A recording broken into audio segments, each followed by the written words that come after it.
supported not by tax dollars, but by tourism and anything else people dream of doing in space. We develop a perfect antiviral serum and cure cancer. Medicines will tailor to your own DNA, leaving no adverse side effects.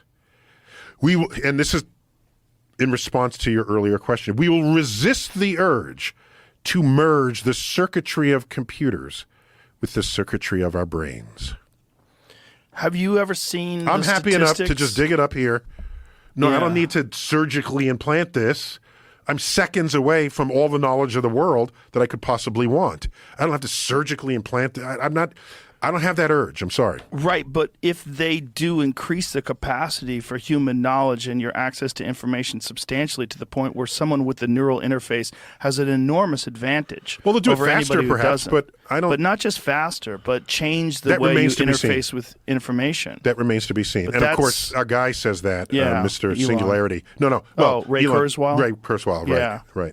He's a big fan of that. He has a new book where it's the singularity is nearer. His first book was The Singularity Was Near. What a prediction. We will learn how to regrow lost limbs and failing organs, bringing us up to the level of other regenerating animals on Earth, like salamanders, starfish, and lobsters.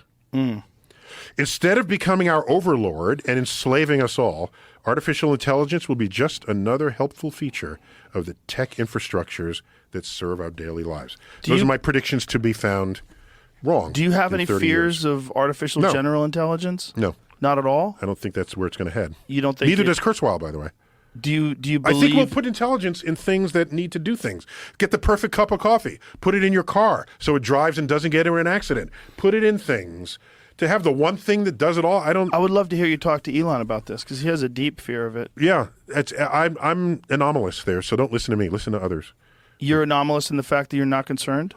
Yes. Yeah? If you go to AI experts, most of them are concerned that it poses an existential threat. I think it'll just be more stuff that'll help us out. But what about when it's used in military applications?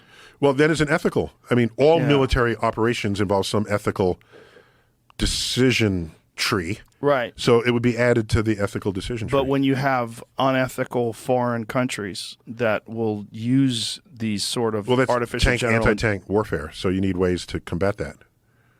It'll escalate. Yeah. But once By the way, it the gets countries live, have ministers of AI. We don't. Yeah. We're behind on that curve. I'm worried. Worried about that. That's the concern, right? The concern is that someone else is going to implement it. Yeah. And they're not going to have ethics or morals behind it. They're just going to have this idea of control and dominance. Correct. And so there's always the bad actor Yeah. that you've got to and the military, they're paid to consider And the real the concern conduct of a bad actor. is that we become them to beat them. That's the fear. Yeah. It's like Except we're not autocratic, or we don't think we are. So we would have to get an entire Congress, an entire electorate to vote that way. yeah. And that's, if we do, I don't know what the future of the world will It's be spooky. at that point. It's spooky. It's spooky because, spooky. again, that we don't have the ability to sort of extrapolate and look at the future in terms of like how all these things are implemented and Right. what the overall result's going to be. Mm-hmm. So you're not worried about these human neural interfaces at all? You don't No, see I don't that see it as being happening. I just you don't don't see it happening at all? No, I think we'll resist it. I think it'll. But didn't we? There's a lot of people that resisted email. Like, I don't even have email, man. Those people all got on board. Yeah, a lot of and people, people used to resisted print cell their email. phones. Remember that? And they print it and then read the printed email. Remember that? Yeah. But a lot of people resisted this idea of cell phones, but now they're everywhere. No, of course. No, the only resistance I'm referring about is the machine biology interface. Right. That's what we're going to resist. but- We're not going to resist the continued advance of But the if it technology. creates a superior human being, It already has. It beats us at chess, at Yeah. Go, at any intellectual task we give it. but it's I already mean, superior. If it's a symbiotic thing, if it becomes integrated with the human biology, I think we'll resist that. That's all.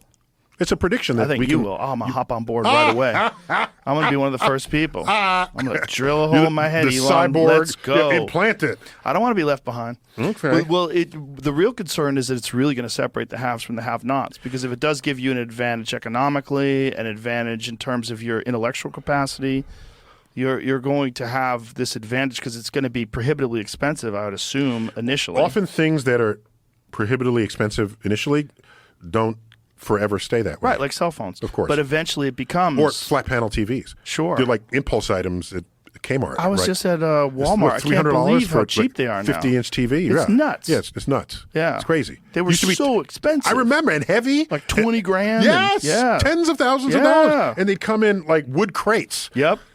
And now you needed power tools you to can undo do it. yourself and mount them yourself on the wall. Let me leave you with some thoughts here. Okay. Please do. There's a section here on race and color, which is another thing with the variation of what we have in the world. Just a point I want to make. When European anthropologists started running through Africa and started describing what they saw, their urge was to say, everyone in Africa is this thing, and they have dark skin, woolly hair, and that is a thing.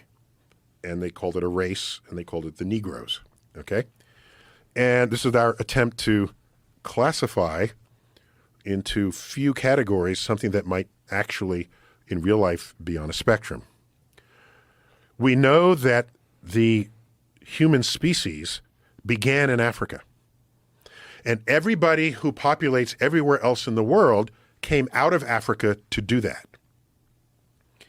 What that tells you is that the genetic diversity within Africa as the origin of our species is greater than it is between any other two people anywhere else in the world. But because the anthropologists were not thinking genetic diversity, they're thinking skin color. They put them all in one bin. But if you have the most genetic diversity, then in practically every way humans vary, you would find the extreme of that in the African continent. Where would you find the tallest people in the world? Watusi tribe of Africa. How about the shortest people in the world? Pygmies. The Pygmies. Not even that far away. Right. Geographically. They have the same skin color, so the Europeans said these are one group of people, one race. Where might you find the slowest people in the world? Well, no one looks for them. Where would you find? There's no races to find the slowest people. How about the fastest people? Africa. Okay? People of African descent have dominated the long distance as well as the sprint, two completely different physical abilities. Oh, but they're all dark-skinned people. They're all Negroes. Okay? Where would you likely find the dumbest person in the world? Africa. How about the smartest person in the world? Africa. How about the Egyptians? The From Europeans did not look for people smart.